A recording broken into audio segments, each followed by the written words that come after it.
Qu'est-ce qui ne va pas en RDC? Hein? Chers compatriotes, si je viens de lancer cet appel, cet enregistrement, c'est pour vous dire ce qui se passe en RDC.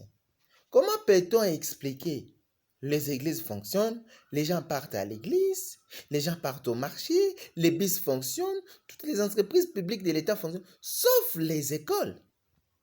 Nous, les professeurs des écoles privées, c'est le président qui viendra payer pour nous les logements. Pourquoi nous faire souffrir comme ça? Les universités enfermées, les écoles enfermées. Qu'est-ce qui ne va pas en RDC? Monsieur le président Félix Tshisekedi, Tshilombo, votre rôle, vous connaissez, tout ce que vous faites, c'est pour le bien de la population. Mais nous, les enseignants de l'école privée, nous, les enseignants des universités privées, on n'est pas rémunérés depuis le mois de décembre. Depuis le mois de décembre, on n'est pas rémunérés parce que les parents n'ont pas payé. Et vous, vous êtes là. Corona, oui. Corona, oui.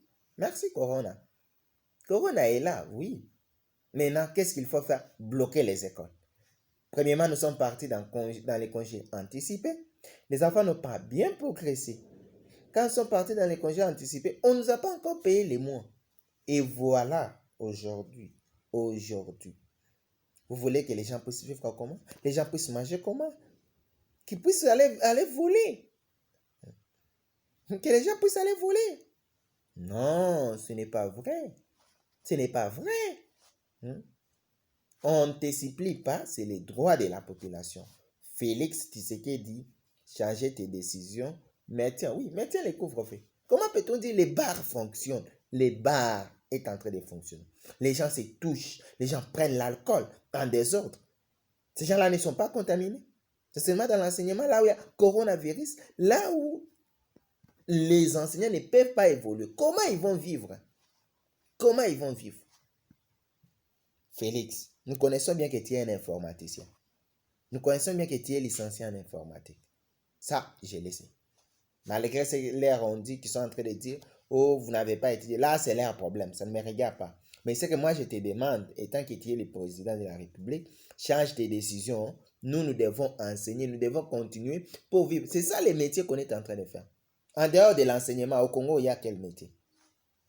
Il y a combien de chômeurs? Il y a combien de chômeurs? Qu'on puisse devenir des voleurs. Qu'on commence à aller cambrioler les maisons. C'est quoi ça? On a besoin d'évoluer avec l'enseignement. Nous vivons de l'enseignement.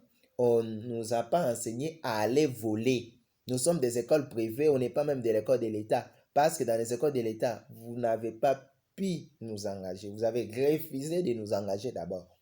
Et vous êtes le premier. On s'est débrouillé dans les écoles privées. Et vous êtes les premiers à nous suspendre jusqu'à nouvel ordre. Aujourd'hui, on est au mois de janvier. Qu'est-ce qu'on va faire?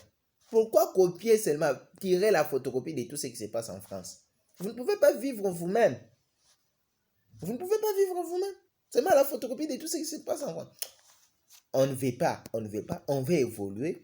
On veut continuer avec l'enseignement. Nous te demandons que tu puisses enlever tes mesures là. Nous allons respecter les mesures barrières. Dans quelle école à Lubumbashi on t'a dit qu'il y a famille X ou bien école X, il y a des élèves avec le corona ou bien des enseignants avec corona? Dans quelle école? Non. Nous te respectons. Tu es chef de l'État, tu es président, oui. Les gens t'ont voté, les Congolais t'ont voté, oui. Ils t'ont élu. Mais avec ce qui commence à se passer, ça ne passe pas, ça ne peut pas. Pourquoi d'autres pays africains comme Cameroun, ils ont accepté que même les fanatiques puissent entrer dans les stades? C'est seulement la RDC. Vous dépassez quoi? Les pays est très riches. Oui, les pays est très riches comme vous le dites. Mais nous, les habitants, sommes très pauvres. Toutes les choses, ça vient du pays étranger. N'en parlons même pas. Les maïs proviennent du pays étranger. On part même, importer les tiges d'almette, même les tire-dents, on importe. Non. Monsieur le Président, change tes décisions. On te respecte, on te doit du respect, mais on ne veut pas l'entribogolage. On ne veut pas l'entribogolage. S'il te plaît, nous voulons évoluer.